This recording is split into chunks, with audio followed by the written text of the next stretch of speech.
A number of clinical trials have started to address the possibility of treating smoldering in multiple myeloma. One such example was a study that was presented from the group from Dana-Farber by Dr. Bustoros that looks at the combination of ixazomib, lenalidomide, and dexamethasone. It's still a small study. It's a study that addresses the combination of ixazomib, len, and dexamethasone. These studies, I would say not surprisingly, show that these agents are active and there's a high rate of response.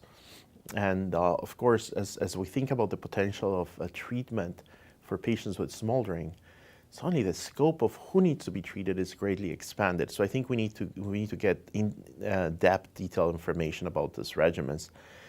Particularly if we still are not sure who's going to progress or not. In this particular study, again, they address this combination. They have great results.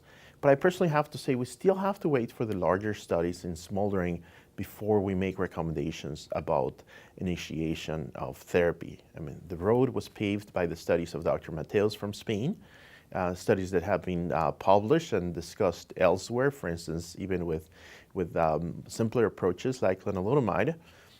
I think the remaining question, which is in some way hinted at by this particular study, is that if you're going to quote-unquote pull the trigger, if you're going to start therapy against a person who has a pre-malignant, almost malignant stage for the disease, do we do that with quote-unquote a gentle approach, or do you go full-blown with all the extent of treatment options that are available in the idea of creating maximal reduction of the cells to prevent drug resistance and ultimately protection from future development of multiple myeloma? That particular trial of elotuzumab, lenalidomide, and dexamethasone in high-risk smoldering multiple myeloma actually came from our institution. Irene Gabriel and many of us on her team treated patients who had high-risk smoldering myeloma who otherwise would not be treated.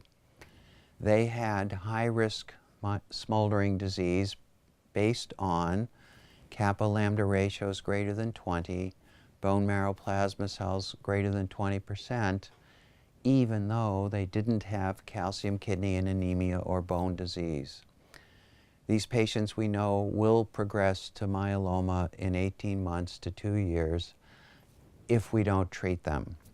So Irene and we actually treated with elotuzumab monoclonal antibody, lenalidomide, and dexamethasone in this group, and 84% of patients actually decreased their monoclonal protein and had a response.